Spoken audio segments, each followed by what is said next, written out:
جی ہم ایڈ بھی کر لیں گے، کوئی بات نہیں جی۔ السلام علیکم، میں اس وقت ہوں سعید صاحب جو سندھ سے آئے ہوئے ہیں، سی آئی اے کے انسپیکٹر ہیں، آئیو ہیں یہ کیس کے دعا زہرا کیس کے، اور انہوں نے ماشاءاللہ سے بڑی اس میں محنت کی ہے۔ اور جو مرکزی ملزم تھا، نکاح نامہ جو انہوں نے فیک ایک نکاح نامہ بچی سندھ سے اغوا کر کے اس کا فیک نکاح نامہ تیار کر کے انہوں نے 164 کی اسٹیٹمنٹ کروائی تھی۔ تو آئیو صاحب جو ہے اس میں انہوں نے محنت کی، نکاح نامے کی ویریفیکیشن کروائی اور پتہ چلا کہ وہ نکاح نامہ جعلی ہے۔ تو ویریفیکیشن کروانے کے بعد انہوں نے اس نکاح نامہ جعلی ہونے کی بیس پہ اس ملزم جو نکاح نامے کا وٹنس تھا اصغر، جو اس وقت پولیس کے اسٹڈی میں ہے، اس کو امپلیکیٹ کیا، اور امپلیکیٹ کرنے کے بعد اس کو اریسٹ کیا، اور اریسٹ کرنے کے بعد اس وقت اس کا ہم نے ماڈل ٹاؤن کورٹ سے 2 دن کا ٹرانزٹری ریمانڈ لیا، جو آنریبل کورٹ نے منظور فرمایا، اور اس کو اب ہم سندھ لے کے جائیں گے، اور وہاں پہ جا کے جو ٹرائل کورٹ ہے وہاں پہ جا کے اس کو پیش کریں گے، اور اس کا مزید ریمانڈ ایکسٹینڈ کر کے جو باقی ملزمان ہیں ظہیر اور ان سے بچی جو ہے دعا زہرا، اس کو ہم ریکور کروائیں گے۔ اور یہ جیسا کہ پہلے ہی ہم بتا چکے تھے کہ ان کو ایک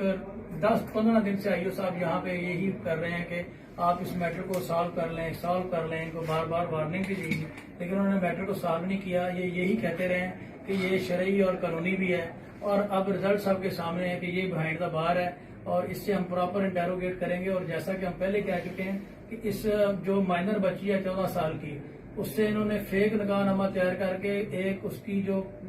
کنسنٹ کی کوئی اہمیت نہیں ہے، ایک اس سے جعلی بیان دلوایا، اور کورٹ کی اتھارٹی کو بھی مس یوز کیا۔ اب ان کے اوپر ہم زنا کے اور دوسرے دیگر افینسز ایڈ کریں گے، اور ان کو ہم کسی صورت سپیئر نہیں کریں گے، اور ان کو اب آئیو صاحب جو ہیں، یہ سعید صاحب، یہ ان کو سندھ لے کے جا رہے ہیں، اور وہاں جا کے ٹرائل کورٹ میں ان کا پراپر وہاں پہ ایک کیس چلے گا، اور اس کو ٹرائل کورٹ میں پیش کریں گے، اور پراپر انویسٹیگیشن ہوگی۔ اور باقی جو ملزمان رہ گئے ہیں، ظہیر اور نکاح رجسٹرار اور دیگر جو ہیں جو مغوی ہیں، ان کے ذریعے ہم بچی کو بھی ٹریس آؤٹ کریں گے۔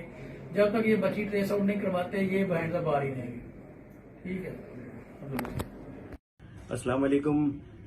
آج میں تھوڑی سی اپڈیٹ دینا چاہ رہا ہوں۔ سب سے پہلے میں پنجاب گورنمنٹ، سندھ گورنمنٹ اور سب کا شکریہ ادا کرنا چاہ رہا ہوں جنہوں نے اس کیس میں میری مدد کی۔ خصوصاً سب سے زیادہ میں شہلا رضا صاحبہ کا شکریہ ادا کروں گا، اور ظفر بھائی JDC جنہوں نے مجھے ایک پلیٹ فارم دیا، اور آج میں جس جگہ پہ ہوں ظفر بھائی کی محنتوں سے ہوں، اور شہلا رضا صاحبہ نے اس میں بھرپور کردار ادا کیا۔ ماشاءاللہ لاہور میں آج ہم اس کیس کو آفیشلی ون کر گئے ہیں، وہاں پہ 164 کا جو بیان تھا وہ ختم ہو گیا ہے، کیس خارج کر دیا گیا ہے، اور اب یہ کیس مکمل طور پر کراچی میں شفٹ ہو گیا ہے، سندھ ہائی کورٹ میں، اور اب انشاءاللہ تعالی ہم اس کو یہاں پہ پرسو کریں گے۔ سیکنڈلی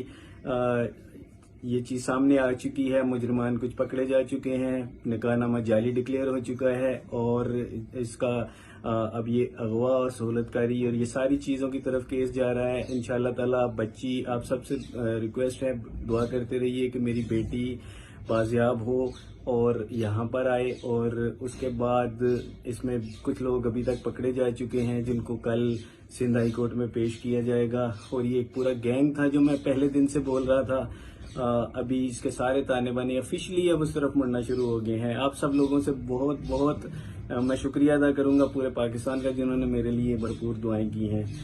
میری بچی کے لیے دعائیں کرتے رہے ہیں۔ بہت شکریہ، آپ ابھی اسی طرح دعائیں کرتے رہیے جب تک میری بچی مل نہیں جاتی۔ اللہ حافظ۔